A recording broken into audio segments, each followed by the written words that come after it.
Hoje, vamos convidá-lo para uma fantástica viagem pelo mundo do café. Para apresentar esse mundo, a importância dele para o Brasil e seus principais desafios, trouxemos a doutora Maria Silvia Macchione Sais, economista e doutora pela Universidade de São Paulo e professora do Departamento de Administração da Faculdade de Economia e Administração da USP e também desenvolve pesquisa no PENSA, no Centro de Conhecimento em Agronegócio.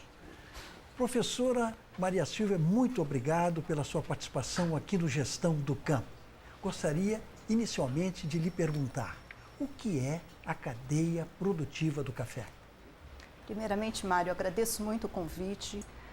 A cadeia do café, apesar do produto ser um produto simples, é uma cadeia bastante extensa. Ela inicia nos fornecedores de insumos, vai para a produção rural, que é o elo mais importante dessa cadeia, diversos produtores rurais, mais ou menos uns 300 mil produtores de vários tamanhos. Depois nós vamos para as cooperativas, para os exportadores, para os traders, passando depois para a indústria de café solúvel, indústria de café torrado e moído, nacional e internacional, indo para os supermercados e, finalmente, a xicrinha de café nas cafeterias ou nas casas, nos lares. Muito bem. Maria Silvia, quem defende os interesses dessa cadeia? A cadeia do café é um caso bastante ímpar, porque ela tem uma entidade que defende todos os elos. É o Conselho Deliberativo da Política do Café, que foi criada em meados da década de 90 e com o objetivo justamente de gerir os recursos de todos os elos da cadeia produtiva. Vamos falar um pouco agora a respeito da importância dessa cadeia. Eu gostaria de saber qual é o impacto dessa cadeia na nossa balança comercial. A gente tem um impacto bastante importante, cerca de 4 bilhões de dólares, e que hoje não representa o que representava no passado, mas o café ainda nós somos os primeiros exportadores de café, então a gente tem uma participação muito importante nesse setor ainda no mundo. Então 4 bilhões de dólares na balança comercial e somos o primeiro do mundo. Estamos muito além da Colômbia?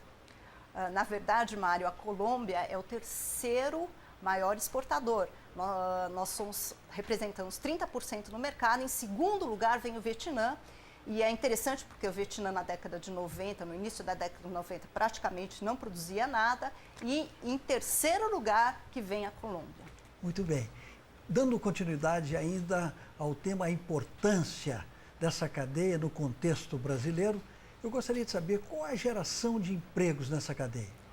Olha, a cadeia café é um dos setores do agronegócio que mais emprega pessoas, né? E se estima, assim, cerca de 4 milhões de pessoas que trabalham nesse setor. Professora, eu gostaria de saber quais são ou qual é o maior desafio dessa cadeia hoje. Hoje a cadeia ela tem um desafio que é bastante complexo. É lógico que tem desafios que diz respeito a todos os setores agroindustriais, por exemplo, financiamento, endividamento, mas tem, no caso do café em específico, nós temos um problema que é com relação ao custo, que está relacionado à participação muito grande da mão de obra no custo dessa cadeia. E por que é um desafio importante? Porque nós competimos com países em que a mão de obra participa muito pouco do total. Então a gente tem esse desafio de ver como é que a gente vai, na verdade, competir com países que utilizam mão de obra praticamente escrava, né? Enquanto que nós não. Então o desafio é competir com esses países na produção de cafés de qualidade que tem um custo muito alto. Então, ou a gente opta por produzir um café de qualidade com um diferencial de preço, ou então a gente teria que migrar para uma produção mais barata. E aí eu considero importante pontuar que a gente está tratando da questão arábica versus robusta. Muito bem, finalmente, quem está fazendo acontecer na produção de café no nosso país? Olha, existem muita gente fazendo acontecer. Apesar desse desafio, tem muitos produtores fazendo acontecer, porque o café é um produto muito democrático, então ele agrega tanto grandes como pequenos produtores. Então o importante é ver como é que a gente vai trabalhar o produto. A gente não pode deixar de lembrar associações, entidades que estão trabalhando bastante para aumentar a participação do nosso café no mercado internacional, e eu cito aí um exemplo do Café do Cerrado, o Cacer, que foi o pioneiro na criação do selo de origem. Então, o Café do Cerrado é um café, os produtores do Cerrado são, entre outros produtores brasileiros, um daqueles que estão fazendo acontecer. Estão produzindo café com produtividade e com custos compatíveis e com qualidade para exportação.